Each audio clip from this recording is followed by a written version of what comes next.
দর্শক, আজকের ভিডিওটা তাদের জন্য যারা মনে করেন অ্যাকোরিয়ামে মাছ পালা খুব সহজ।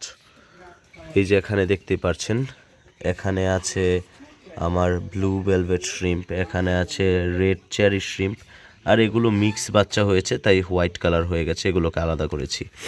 আর এই পুরো অ্যাকোরিয়ামের এগুলো সব আলাদা করতে আমার সময় লেগেছে মোটামুটি 2 থেকে 3 ঘন্টার মতো। আর যারা মনে করেন অ্যাকোরিয়ামে শুধু মাছ আনলাম, রাখলাম, মাছ বড় হলো, মরলো, এইটাই মাছ পালা, তাহলে আসলে ওইটা আসলে মাছ পালা নয়। এখনও কি কি কাজ বাকি সেটা বলি। এখানে এগুলো পরিষ্কার করব, পুরোটা পরিষ্কার করার পরে হচ্ছে এখানে সবগুলো গাছ লাগাবো, পানি দিব ভালোভাবে। আর পরে শুধু ব্লু শ্রিম্পগুলাকে এখানে রাখবো, আর রেডগুলা এখানে থাকবে, অথবা আমার ওই যে অ্যাকোরিয়াম একটা আছে দূরে, ওইটার মধ্যে থাকবে। ওইটা দেখাচ্ছি না, ওইদিকে ভালো না, নোংরা নোংরা পরিবেশ।